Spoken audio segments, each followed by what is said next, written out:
They say every girl dreams of her wedding day. But no one tells you what it feels like when that dream turns into your biggest humiliation. My name is Lena Brooks, and this is the story of how love taught me the hardest lesson, that sometimes, the people who promise you forever are the ones who never deserved a single day. When I met Ethan Reed, I thought I'd finally found peace. He was charming, confident, and said all the right things at all the right times. After years of heartbreaks and half-truths, Ethan felt safe. He remembered the little things, how I liked my coffee, how I'd hum when nervous, how I'd always stop to pet stray dogs. He made me feel seen. He made me believe love didn't have to hurt. 6 months later, he proposed. A rooftop dinner, fairy lights, rose petals, the whole cinematic scene. When he got down on one knee and said, "Lena Brooks, will you make me the happiest man alive?" I cried.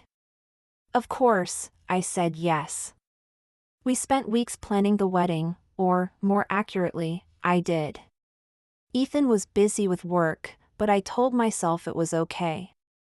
Love makes excuses when logic won't. Then one night, while reviewing the guest list, I noticed something strange. An unfamiliar name, Tessa Lane. It rang a faint bell, but I couldn't place it. When I asked Ethan, he froze for half a second, then smiled. "Oh, that's just an old friend from college. She's harmless." Harmless. Funny choice of word. The next day, I found out who she really was, his ex. Not just any ex, the one he had lived with for 3 years. The one he swore was ancient history. I confronted him immediately. "You invited your ex to our wedding?" He laughed it off. "Come on, Lena. We're adults. It's no big deal. Besides, she's friends with some of my colleagues, it would have been awkward to exclude her." Awkward for who, Ethan? Because I was the one expected to smile through it. Still, I tried to be reasonable. Mature. Understanding. But deep down, something felt wrong. A week before the wedding, Tessa started posting cryptic quotes online. "You never forget your first love. Sometimes what's lost finds its way back." I ignored them at first. But then came the photo. Her. Wearing the bracelet I gave Ethan last Christmas. Captioned, "Old memories never die." My heart sank. I showed Ethan. He rolled his eyes. "She's just trying to get attention, Lena. Don't fall for it." But I wasn't stupid. Something was happening behind the scenes, and I could feel it. The night before the wedding rehearsal, I saw the proof. A message flashed across his phone while he was in the shower. It said, "Can't wait to see you walk down that aisle, even if it's not to me." That's when my stomach turned cold. And the name at the top of the message? Tessa. That's when I realized this wasn't a coincidence. It was a setup.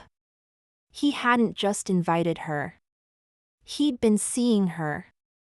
All those late-night work calls, the sudden mood changes, the emotional distance, they weren't random. He was keeping me warm while waiting for her to want him back. That night, I sat in my car for hours, staring at the engagement ring.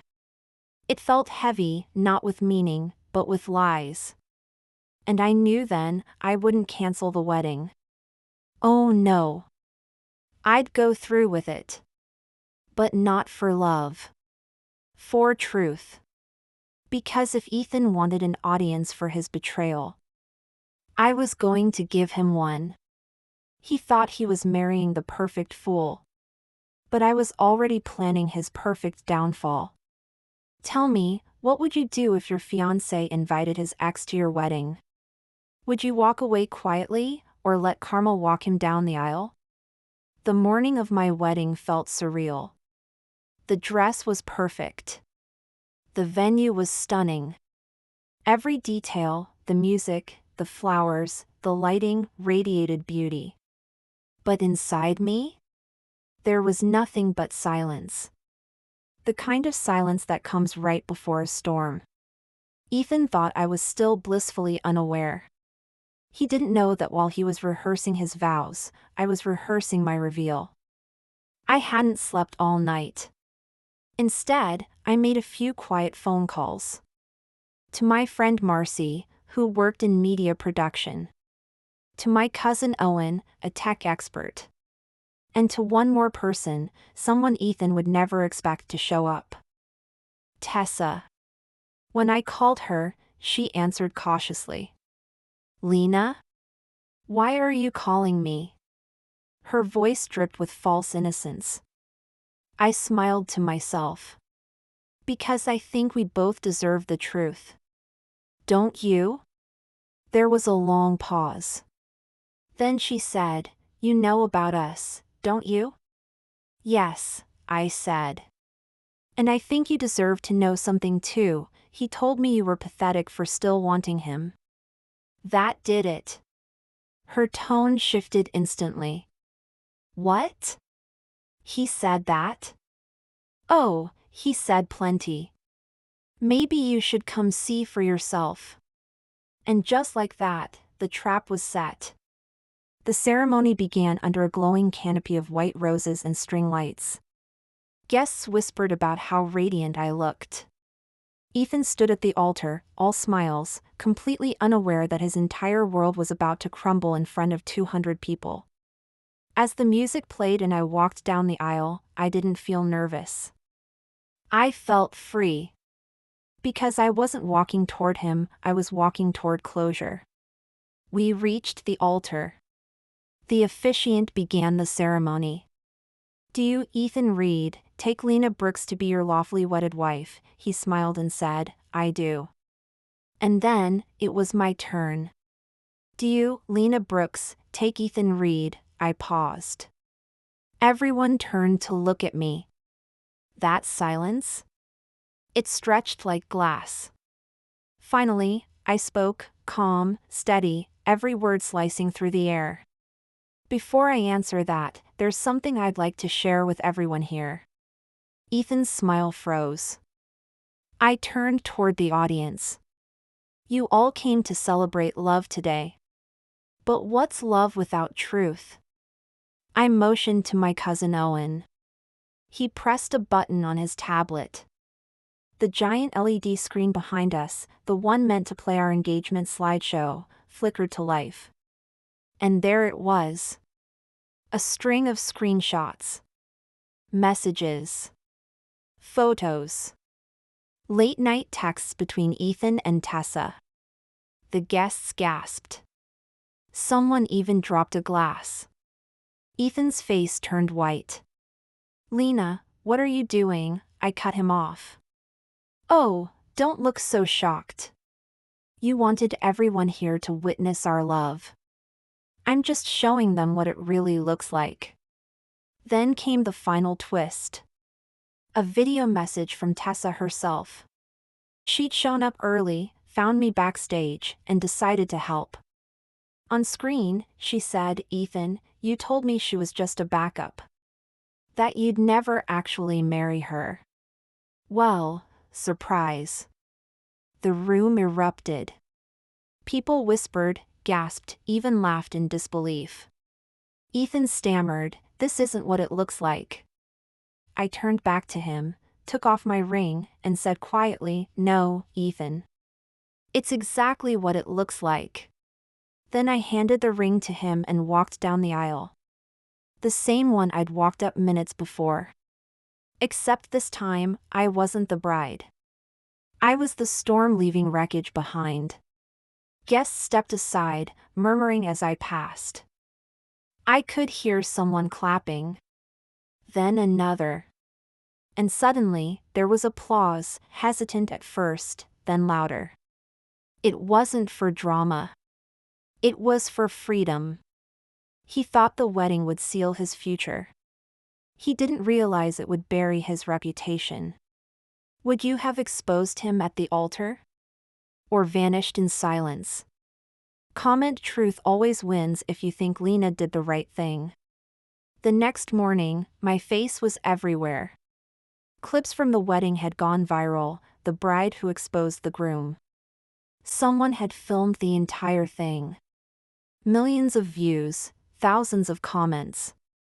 Some people called me brave.